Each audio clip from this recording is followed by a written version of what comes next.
Good evening to all of you. So today's session regarding the cultivation practices on a ridge guard. So in this session, we have to study so many points. Their botanical names, introduction about ridge guard, cultivation practices, and sowing requirements, land preparation, which type of variety is suitable for different season, major pest and diseases, and also harvesting and आता poly house मध्ये आपण रिजगार्डचं confusion केलं त्यावेळेस तुम्ही शिकलात की बेडवरती त्याची लागवड केली त्याला स्टेकिंग ऑपरेशन कोणते असतात कोणकोणती व्हरायटी त्याला सुटेबल आहे त्याच्यासाठी लागणारं पाणी आहे ते पाण्याचा इंटरव्हल त्या क्रॉपसाठी किती आहे त्याच्याबरोबर त्याच्या लिक्विड फर्टिलायझर किंवा बेसल डोस म्हणून आपण कोणकोणते खते किंवा रासायनिक खते आपण त्या क्रॉप्सला दिली आणि त्याच्याबरोबर त्याच्यावरती येणाऱ्या महत्वाचे किडे आणि रोग याच्या संदर्भात आपण अभ्यास त्या क्रॉपचा बघितला आणि साधारण आपल्याला उत्पादन कसं भेटलं आणि त्याचं हार्वेस्टिंग किंवा जी काढणी आहे ते बाय मॅन्युअली आपण कशी केली याच्या संदर्भात अभ्यास आपण प्रॅक्टिकली लास्ट सेमेस्टरला आपण बघितला आहे तर याच्यामध्ये आपण टेक्निकली किंवा थेरॉटिकली भाग बघणार आहोत त्याच्यामध्ये रिजगार्ड हा जो कोटा आहे तो आपल्या पॉली हाऊस मध्ये comparative study on a ridge gourd and bitter gourd वरती म्हणजे दोडका लागवड आणि कारल्या लागवडवरती आपण याचं कंपॅरेटिव्ह स्टडी म्हणजे तुलनात्मक अभ्यास आपण केला आता मोस्टली कसं आहे पॉली हाऊस मध्ये कोण रिजगार्ड किंवा बिटर गार्ड त्यालाच मराठीमध्ये आपण दोडका किंवा कारले याची जास्त प्रमाणात लागवड करत नाहीत तर त्याच्या पाठीमागचं कारण आहे ते फ्लॉवरची असणारी मॉर्फॉलॉजी किंवा फ्लॉवर मध्ये असणारी डायव्हर्सिटी आता डायव्हर्सिटी म्हणजेच काय तर विविधता आता मोस्टली हे जे क्रॉप्स आहेत त्यांचं पॉलिनेशन एक्सटर्नल फॅक्टर्स म्हणजेच हनीबी किंवा जे इतर किडी कीटक आहेत त्याच्या माध्यमातून पॉलिनेशन होत असतं आणि जर हे पॉली हाऊस मध्ये किंवा जर कंट्रोल मीडियामध्ये जर याचं कल्टिवेशन केलं तर आपल्याला पाहिजे तसं पॉलिनेशन आणि पाहिजे तसं सेटिंग आपल्याला दिसून येत नाही तरी आपण कंपॅरेटिव्ह स्टडीसाठी आणि आपल्याला अभ्यासासाठी आपण पॉली हाऊस मध्ये याची लागवड केली आपल्याला पाहिजे तसं रिजगार्ड मध्ये सेटिंग फळांचं झालेलं दिसून आलं पण बिटर गार्ड मध्ये पाहिजे तसं आपल्याला सेटिंग दिसून आलं नाही आणि पॉली हाऊस मध्ये याची लागवड केली तर आर्द्रता ही जास्त राहते आणि पावडरी मिल्ड्यूचा अटॅक आपल्याला जास्त प्रमाणात झालेला दिसून आला बरोबर त्याच्यामध्येच आपण आंतरपीक म्हणून मॅरीगोल्ड म्हणजे झेंडूची लागवड केली ठीक आहे तर वन बाय वन आपण पॉइंट्स बघू रिजगार्ड आता याचं बॉटॅनिकल नेम्स काय लुपा ऍक्युटेंगुला त्याचं पहिलं जे नेम आहे ते जिनस सेकंड जे नेम आहे ते स्पेसिस त्यालाच मराठीमध्ये आपण दोडका असं म्हणतो याची फॅमिली वेलवर्गीय पिकांची सर्व फॅमिली आहे ती कुर्बिटॅशी मध्ये येते त्याच्यामध्ये बॉटल गार्ड आलं स्पॉन्ज गार्ड आलं रिजगार्ड आलं किंवा बिटर गार्ड आलं हे जे सर्व वेलवर्गीय पीक आहे त्यांची फॅमिली ही कुर्बिटॅशी येते त्याचा क्रोमोझोम नंबर डिप्लॉय 26 ओरिजिन आहे ते स्पेन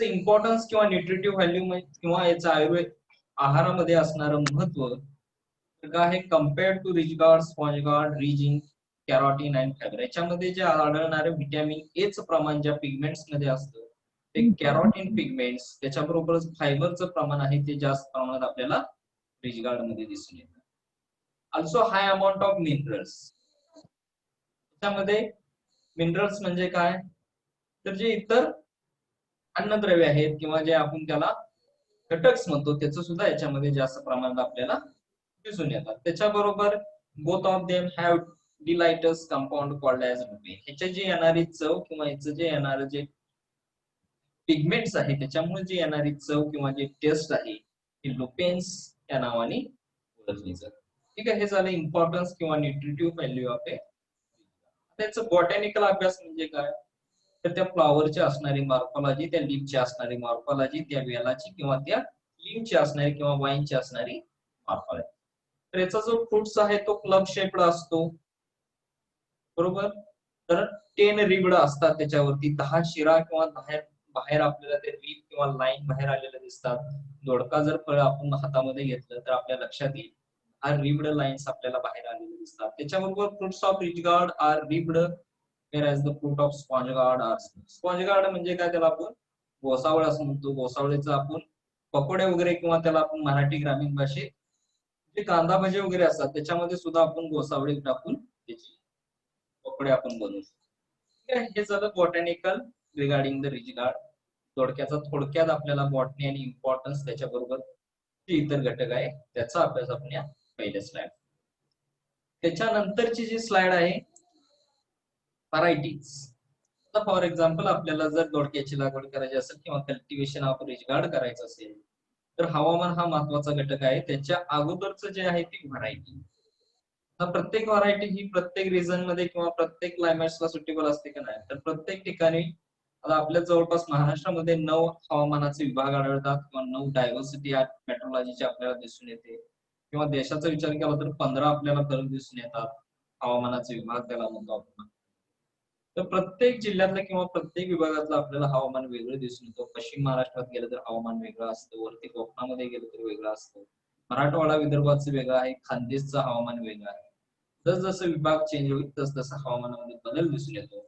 तसंच व्हरायटी सुद्धा आहे ते has per the requirement of climate, त्याच्यानुसार व्हरायटीचं सुद्धा सिलेक्शन करेल. त्याच्यामध्ये जी पहिली व्हरायटी आहे ते Arka Swati, cross between medium fruits at IIHR 54 and long fruit IIHR 180. आता IIHR हे काय आहे, तर Indian Institute of Horticultural Research, जे की बेंगलोरला प्रेझेंट आहे. हॉर्टिकल्चर वरती जेवढे रिसर्च सेंट्रलचे इन्स्टिट्यूट आहे त्याच्यावरती हॉर्टिकल्चर वरती मोस्ट रिसर्च केला जातो. मग हॉर्टिकल्चर मध्ये कोणकोणते भाग येतात, जसं आपण 1 बाय 1 प्रत्येक सेमिस्टर मध्ये प्रत्येक सब्जेक्ट वाईज बघत आलो. मग पोमोलॉजी आलं, ओलेरिकल्चर आलं, व्हेजिटेबल सायन्स आलं, पोस्ट हार्वेस्ट मॅनेजमेंट आलं, मेडिसिनल क्रॉप्स अँड स्पायसेस आलं, किंवा जे इतर हॉर्टिकल्चरचे टॉपिक्स असतील किंवा सब्जेक्ट असतील. Horticulture Indian Institute of horticulture research कुठे प्रेझेंट आहे, तर कर्नाटक बेंगलोर मध्ये प्रेझेंट आहे. मग त्याच्यावरती अर्का स्वाती व्हरायटी आहे ते त्यांनी डेव्हलप केले. ते कशी डेव्हलप केले, तर IIHR 54 हा एक पॅरेंट्स आणि दुसरा लॉंग फ्रूट्स मधला IIHR 18 यांचं जे क्रॉसिंग करून जी व्हरायटी डेव्हलप झाल्या त्याला अर्का स्वाती म्हणतो. याचं जे साधारण यील्ड आहे ते 52 टन पर हेक्टर आपल्याला दिसून येतं. त्याच्याबरोबर दुसरी व्हरायटी आहे अर्का सुमित, ही सुद्धा IIHR 54 किंवा IIHR चं क्रॉसिंग करून केले. मोस्टली ही जी व्हरायटी आहे ते कर्नाटक मध्ये जास्त प्रमाणात लागवड केली जाते. त्याच्याबरोबर दुसरी व्हरायटी आहे Pusa Nasdar, selection from Neemuch variety. ही सिलेक्शन पद्धतीने व्हरायटी तयार केली आहे. IRI ने ती व्हरायटी डेव्हलप केली, जी की Indian agricultural research institute of दिल्लीला प्रेझेंट आहे. हिचं जे साधारण उत्पादन आहे ते 15 ते 16 टन पर हेक्टर आपल्याला. त्याच्याबरोबर Punjab Sadabahar, released from PAU Ludhiana, म्हणजे पंजाब ऍग्रिकल्चरल युनिव्हर्सिटीने ही व्हरायटी डेव्हलप केली आहे, तिला पंजाब सदबहार नाव दिले. त्याच्याबरोबर Satputia, it is cultivator from Bihar, mostly Bihar मध्ये वगैरे या व्हरायटीची लागवड. ह्या ज्या 4 ते 5 व्हरायटी आहेत त्या व्हरायटी आपण या स्लाइडच्या माध्यमातून. ठीक आहे, त्याच्यानंतरची नेक्स्ट, आता रिज गार्डचं जर आपल्याला कल्टिवेशन करायचं असेल तर त्याला लागणार सॉइल अँड क्लायमेट्स कसं, त्याला माती कशी लागावं, परत त्याच्याबरोबर हवामान कसं पाहिजे, त्या संदर्भात या पॉइंट्स मध्ये बघणार. Loamy soil is the best. Loamy म्हणजे काय मराठीमध्ये, तिला आपण चिकन माती असं म्हणतो. चिकन जी माती असते ती माती suitable for A ridge guard. Also soil rich in organic मॅन्युअर्स, तर त्या मातीमध्ये जास्त प्रमाणात सेंद्रिय घटक किंवा सेंद्रिय कर्बचं प्रमाण जर जास्त असेल तर आपल्याला त्या क्रॉपच्या उत्पादनामध्ये फरक झालेला दिसतो. त्याच्याबरोबर त्या सॉइलचा असणारा पीएच किंवा त्याला आपण मराठीमध्ये सामो असे म्हणतो, की पीएच रेंज आहे ती साधारण 5.5 ते 6.7 पीएच जर असेल ही सॉइल चांगली आहे किंवा ऑप्टिमम आहे कल्टिवेशनच्या रिज गार्डसाठी. ठीक आहे, हे झालं सॉइलच्या संदर्भात. त्याच्याबरोबर हवामान किंवा त्याला आपण इंग्लिश मध्ये क्लायमेट्स असं म्हणतो, तर it requires long and warm climates. साधारण त्याला उष्ण हवामान गरजेचं असतं. त्याच्याबरोबर humid warm climates is preferable. थोडं उष्ण मध्ये आर्द्रतेचं जरी प्रमाण असेल तर तेही सुटेबल आहे. Grow best in rainy season, पावसाळ्यामध्ये जास्त प्रमाणात आपल्याला चांगली वाढ झालेली दिसून येते. आणि जे ऑप्टिमम टेम्परेचर किंवा जे सरासरी तापमान आहे ते साधारण 24 ते 37 डिग्री सेंटीग्रेड. रिज गार्डची growth as well as production आपल्याला चांगलं झालेलं हे झालं क्लायमेट्स अँड सॉइल. लक्षात आलं सॉइल कशी पाहिजे, चिकन माती लागते, त्याच्यामध्ये रिच ऑफ ऑर्गॅनिक मॅन्युअर्स पाहिजे, त्याच्याबरोबर त्या सॉइलचा पीएच आहे तो साधारण 5.5 ते 6.7 च्या दरम्यान असावा. क्लायमेट्स आहे ते वॉर्म क्लायमेट्स आर रिक्वायर्ड, त्याच्याबरोबर ऑप्टिमम रेंज आहे ती टेम्परेचरची साधारण 24 ते 37 degree centigrade are suitable for a cultivation of rich garden. हे झालं सॉइल अँड क्लायमेट. सेकंड जो पॉइंट आहे सीड्स अँड सोइंग. आता त्याच्यामध्ये काय बघणार आहोत, तर साधारण 1 हेक्टर एरियासाठी किंवा 1 एकर एरियासाठी आपल्याला सीड किती रिक्वायर्ड आहे किंवा सीड किती लागतात किंवा बियाणे किती लागतात लागवडीसाठी. त्याच्याच बरोबर आपल्याला सोईंग म्हणजे काय, तर सोईंग मध्ये आपण बघणार आहोत ते ऍक्च्युअली त्याच्या 2 प्लांट्स मधील आणि 2 रो मधील असणार अंतरचं कॅल्क्युलेशन किंवा त्याला आपण स्पेसिंग असं म्हणतो. हे 2 पॉइंट्स आपण सीड्स अँड सोईंगच्या साधारण 5 ते 7 KG for a 1 hectare area. तर साधारण 5 ते 7 किलो जे सीड आहे ते 1 हेक्टर एरियासाठी गरजेचं आहे. त्याच्याबरोबर sowing can be done either on raised bed or in Pitt's. हे जे सीडचं सोईंग आहे किंवा जे टोकन त्याला आपण डिबलिंग असं म्हणतो, तर रेज्ड बेड्स म्हणजेच गादी वाप्यावरती किंवा पीट्स खड्ड्यामध्ये सुद्धा याची बियांची टोकन. त्यांचे जे स्पेसिंग आहे ते साधारण 1.5 ते 3 मीटर रो, 2 वळीमधील अंतर आहे ते साधारण 1.5 ते 3 मीटर असावं आणि 2 रोपामधील जे अंतर आहे ते साधारण 60 ते 120 सेंटीमीटर असावं. जसं आपण पॉलीहाऊस मध्ये कल्टिव्हेशन केलं त्याच्यामध्ये आपण बेड पद्धतीने त्याची लागवड केली. साधारण 2 बेड मधलं अंतर होतं ते आपलं साधारण 5 फुटाचं अंतर होतं आणि त्याच्यावरती 2 रोपामधील अंतर होतं ते आपलं 40 ते 60 सेंटीमीटरच्या दरम्यान होतं. आणि जी मधला स्पेस आहे त्याच्यामध्ये आपण झिगझॅग पॅटर्न मध्ये आपण रिच गार्डचं लागवड केली. ठीक आहे, हे झालं सीड्स अँड सोईंगच्या संदर्भात. त्याच्याबरोबर टाइम ऑफ सोईंग. आतापर्यंत आपण सॉइल क्लायमेट्स बघितलं, सीड अँड सोईंग बघितलं. त्याच्यानंतरचा जो महत्वाचा आहे तो टाइम ऑफ सोईंग. आता साधारण लागवडीचा कालावधी किंवा कधी लागवड केली तर आपल्याला चांगल्या पद्धतीने जर्मिनेशन किंवा चांगल्या पद्धतीने आपल्या क्रॉपचं प्रोडक्शन झालेलं दिसून येतं, त्याला आपण टाइम ऑफ सोईंग म्हणतो. आता रिच गार्ड आहे ते टोटली आपण 3 सीझन मध्ये घेतो. त्याच्यामध्ये जर समरचा विचार केला तर आपण फेब्रुवारी ते मार्च मध्ये याची सोन किंवा लागवड केली जाते. But in South India rabi crop is sown during the month of December. जो दक्षिणेकडचा भारताचा भाग आहे तिथे डिसेंबर मध्ये कल्टिव्हेशन किंवा लागवड केली जाते. आणि rainy season crop is produced in June to July. पावसाळी हवामानामध्ये जून ते जुलैच्या मंथ्स मध्ये याची लागवड केली. ठीक आहे, हे झालं लागवडच्या संदर्भात किंवा टाइम ऑफ सोईंग. ठीक आहे, त्याच्यानंतरची next slide manures and fertiliser. Manures and fertiliser म्हणजे काय, तर त्या क्रॉप्सला लागणारे सेंद्रिय बरोबर रासायनिक खत जे आपण देतो त्याला आपण मॅन्युअर्स अँड फर्टिलायझर म्हणतो. त्याच्यामध्ये मॅन्युअर्स मध्ये आपण शेणखत आलं, कंपोस्ट आलं, गांडूळ खत आलं किंवा जे इतर खत आली. आणि फर्टिलायझर्स म्हणजे जे फर्टिलायझरच्या माध्यमातून आपल्याला साधारण 16 ते 17 न्यूट्रिएंटची गरज भागवली जाते. मग त्याच्यामध्ये स्ट्रेट फर्टिलायझर आले, मिक्स्ड फर्टिलायझर आले, मायक्रो फर्टिलायझर आले किंवा जे इतर लिक्विडच्या माध्यमातून देणारे वॉटर सोल्युबल फर्टिलायझर्स आले. जे सर्व न्यूट्रिएंट्स आपल्याला या दोन्ही मॅन्युअर्स अँड फर्टिलायझर्स मधून त्या प्लांट्सला उपलब्ध होतात.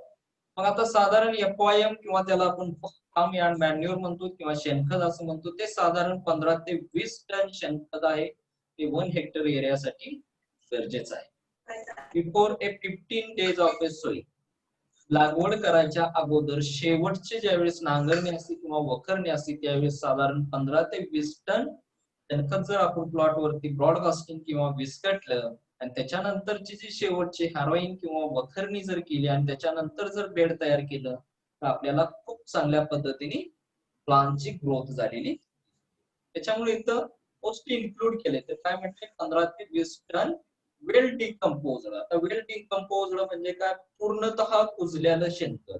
तर त्या ठिकाणी अर्धवट कुजलेलं जर शेणखत असेल तर त्याच्यामध्ये असणारे जे जीवाणू आहेत किंवा जे इतर किडी कीटक आहेत त्याच्यापासून आपल्या जे टोकन केलेल्या बिया किंवा जे जर्मिनेट होणारे जे सीडलिंग आहे किंवा रोप आहे त्याच्यावरती कुंभणीच्या माध्यमातून किंवा वाळवीच्या माध्यमातून त्याच्यावरती अटॅक करू शकतात. त्याच्यामुळे वेल डिकम्पोज्ड FYM असेल चांगलं. त्याच्याबरोबर NPK जे की महत्वाचे मेजर न्यूट्रिएंट्स आहेत ते may be applied in the ratio of 100-60-60. त्याला साधारण 1 हेक्टर एरियासाठी 100 केजी नत्र, 60 केजी स्फुरद आणि 60 केजी पालाश पाहिजे. ज्यावेळी सुरुवातीला आपण बेसल डोस ऍप्लिकेशन देत असतो त्याच्यावेळी निम्म नत्र म्हणजेच 50% नत्र म्हणजेच 50 केजी नत्र, 60 केजी स्फुरद आणि 60 केजी पालाश याची मात्रा द्यायची. आणि जी राहिलेली अर्धी मात्रा आहे नत्राची ते 30 ते 45 दिवसाच्या स्प्लिटिंग मध्ये विभागून द्यायची. नत्राची मात्रा आहे ते विभागून देण्यापाठीमागचं कारण काय, तर नत्र आहे ते एकतर हवेमध्ये किंवा पाण्याच्या माध्यमातून लॉस होत असतं, त्याच्यामुळे नत्राची जी मात्रा आहे ते आपण विभागून देतो.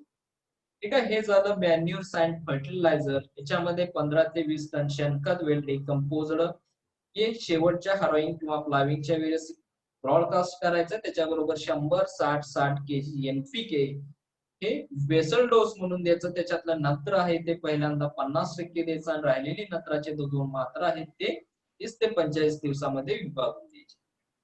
ठीक आहे, त्याच्यानंतरचा आहे तो महत्वाचा घटक इरिगेशन. आता इरिगेशन आहे ते महत्वाचे स्टेज आहे का, तर त्याच्या क्रिटिकल ग्रोथ स्टेज नुसार जर आपण इरिगेशन अप्लाइड करत गेलो तर आपल्याला योग्य तो फळाच्या उत्पादनामध्ये आपल्याला बदल झालेला दिसून येतो. जर इरिगेशनच टाइमली आपण जर त्याला देत नाही गेलो तर आपलं उत्पादनामध्ये लॉस झालेलं किंवा रिडक्शन झालेलं दिसून येतं. मग त्याच्यामध्ये म्हटले first irrigation may be given soon after planting. पहिलं जे पाणी आहे किंवा पहिली जी पाळी आहे ते लगेच सोईंग केल्यानंतर लगेच पहिलं इरिगेशन देणं गरजेचं आहे. त्याच्यानंतर ऍज पर द रिक्वायरमेंट 4 ते 5 दिवसाचा इंटरव्हल जरी ठेवत गेला मग त्या as per the rainy season मध्ये ज्यावेळेस गरज आहे त्यावेळेस त्याचं समर सीझन मध्ये साधारण 4 ते 5 दिवसानंतर पाणी दिलं तर चालेल आणि विंटर सीझन मध्ये साधारण 10 ते 12 दिवसानंतर पाणी देणं गरजेचं आहे. हे झालं इरिगेशन मॅनेजमेंट प्रॅक्टिसेस. ठीक आहे, त्याच्यानंतर नेक्स्ट इंटरकल्चरल ऑपरेशन्स. आता इंटरकल्चरल ऑपरेशन्स म्हणजे काय, तर आंतरमशागत. आता साधारण आंतरमशागत दोडक्यामध्ये काय येते किंवा कल्टिव्हेशन प्रॅक्टिसेस आणि रिजगार्ड मध्ये काय येतं, तर ज्या वेळेस आपण लागवड करतो मग ते रेज्ड बेड असेल किंवा रिजेस अँड फरो वरती असेल किंवा फ्लॅट बेड वरती असेल, तर मोस्टली जे शेतकरी आहेत ते गादी वाप्यावरती दोडक्याची लागवड करतात. मग त्याच्यावरती मल्चिंग पेपर अंतरला जातो. मल्चिंग पेपर वरती मग होल पाडून त्याच्यामध्ये आपण बिया टोकतो. बिया टोकल्यानंतर काय विडिंगचा प्रॉब्लेम काय आपल्याला दिसून येत नाही. त्याच्यानंतर जे इंटरकल्चरल ऑपरेशन आहे जे आपण तण नियंत्रण म्हणतो ते तरी आपलं एक इंटरकल्चरल ऑपरेशन कमी होतं. पण त्याच्याबरोबर जे स्पेशल हॉर्टिकल्चरल प्रॅक्टिसेस आहेत जे की आपण त्याला स्टेकिंग किंवा क्लिम्बिंग ऑफ वाईन असं म्हणतो. साधारण आपण बिया टोकल्यानंतर ज्यावेळेस बिया जर्मिनेट होतात आणि जर्मिनेट झाल्यानंतर 25 ते 30 दिवसानंतर त्या वेलाला आधार देणं गरजेचं असतं. मग त्या वेलाला आधार देतो हे आपण तारकाठीच्या माध्यमातून त्याला आपण आधार देतो. आणि स्टेकिंग ऑपरेशन आहे ते कंटिन्यू आपण जोपर्यंत उत्पादन चालू आहे तोपर्यंत जे स्पेशल हॉर्टिकल्चर प्रॅक्टिसेस मध्ये मोडणार स्टेकिंग ऑपरेशन देणं गरजेचं आहे. हे इंटरकल्चरल ऑपरेशनच्या इन्क्लूड केलं. ठीक आहे, त्याच्यानंतरचा शेवटचा जो घटक आहे तो हार्वेस्टिंग अँड यील्ड. आता लागवड केल्यानंतर साधारण 2 महिन्यानंतर आपल्याला दोडक्याचा प्लॉट हार्वेस्टिंगला रेडी होतो किंवा काढणीला तयार होतो. तसंच जसं आपण कुकुंबरचं कल्टिव्हेशन प्रॅक्टिसेस बघितलं तेही कुकुंबर अशी फॅमिलीमध्ये येतं, वेलवर्गीय फॅमिलीमध्ये येतं. काकडीची लागवड केल्यानंतर 40 ते 45 दिवसानंतर आपल्याला हार्वेस्टिंगला रेडी होते. पण जे रिजगार्ड आहे ते साधारण सोईंग केल्यानंतर 60 दिवसांनी म्हणजेच 2 मंथनी किंवा 2 महिन्यांनी आपल्याला लागवडीला तयार होते. आणि ते कंटिन्युअसली अप टू 1.5 ते 2 महिना आपलं उत्पादन चालू असतं. त्याच्याबरोबर fruits attain marketable maturity in 5 to 7. त्यावेळेस फ्लॉवरिंग झाल्यानंतर पॉलिनेशन फर्टिलायझेशनची प्रोसेस किंवा प्रक्रिया पूर्ण झाल्यानंतर फ्रुट्स डेव्हलपमेंट आहे ते साधारण 5 ते 7 दिवसामध्ये आपल्याला रेडी फॉर हार्वेस्टिंगला येतं. आणि साधारण प्रत्येक तोड्यामधलं किंवा हार्वेस्टिंग मधलं जे पिरियड आहे तो साधारण 3 ते 4 दिवसाचा राहतो. हे 3 ते 4 दिवसाचा पिरियड कंटिन्युअसली आपण हार्वेस्टिंग मध्ये मेंटेन करतो आणि साधारण 1.5 ते 2 महिना आपला हार्वेस्टिंग पिरियड आहे तो चालू राहतो. त्यालाच मराठीमध्ये आपण काढणी दोडक्याचे आहे ते साधारण 1.5 ते 2 महिने आपण कंटिन्यू घेऊ शकतो. त्याच्यानंतरचं जे यील्ड आहे किंवा उत्पादन आहे ते साधारण आपल्याला 15 ते 20 टन 1 हेक्टर एरियामध्ये आपल्याला साधारण 15 ते 20 टन उत्पादन झालेलं दिसून येतं. आणि ते जे फ्रुट्स आहेत ते can be stored at 3 to 4 days at room temperature. Normally जे टेम्परेचर किंवा जे रूम टेम्परेचर आहे ती जो तोडल्याला किंवा जे आपलं उत्पादन झालेला जो दोडका आहे तो साधारण 3 ते 4 दिवस रूम टेम्परेचरला आपण स्टोअर करू शकतो. ठीक आहे. हे जे आतापर्यंतची माहिती बघितली आपण ती cultivation practices on A ridge guard. याच्यामध्ये जे महत्वाचे येणारे मेजर पेस्ट अँड डिसीजेस आहेत ते आपण 1 by 1 नेक्स्ट लेक्चरला बघू. ठीक आहे. याच्यामध्ये काय कोणाला अडचण, कारण की आपण हे प्रॅक्टिकली पॉलीहाऊस मध्ये याचं प्रात्यक्षिकरित्या तुमच्या माध्यमातून हे आपण केलेलं आहे. त्यामुळे फक्त थेरॉटिकल जो भाग आहे ते तुमच्याकडून मी नंतर हे नोट्स तुम्हाला किंवा पीपीटी ग्रुप्स वरती शेअर केली जाईल. याच्यामध्ये काय अडचण कोणाला, विषय नाही सर. अजून कोणाला अडचण, बळवंत